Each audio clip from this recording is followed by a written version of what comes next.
And governors from the U.S. territories, including the Virgin Islands and Puerto Rico, were in Washington, D.C. this week, giving Congress an update on our economic and domestic status recovering from the pandemic and natural disasters. Our Washington, D.C. correspondent Rachel Knapp has more on the governors also pushing for equal treatment for the territories.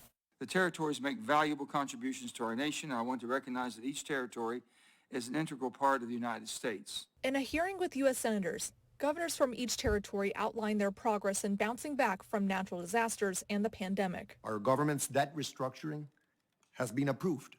The rebuilding from the devastation caused by the hurricanes and the earthquakes is underway. 2022 will be a key year in our reconstruction with thousands of rebuilding projects for schools, housing, roads and bridges. With the help of Congress and this committee, we have endured the worst of the pandemic. And our tourism sector, nearly 1/3 of our economy, is thriving again.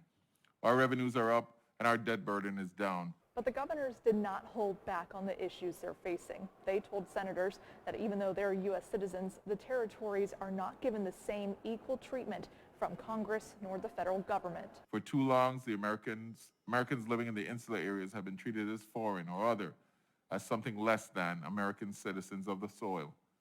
To cite a few examples, a disabled American who lives in a state entitled to receive SSI. If she moves to the Virgin Islands, she loses it. Medicaid funding to the territory has for decades systematically lagged behind funding for the poorest states.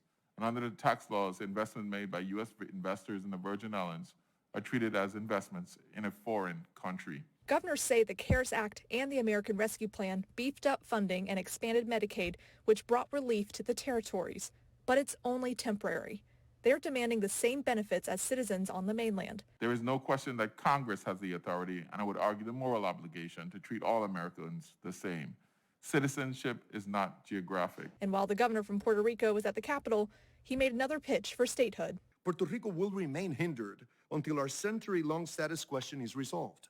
The people of Puerto Rico voted and chose permanent union with the United States through statehood as their path forward. And all the governors pushed for equality in funding, benefits, and programs for the territories.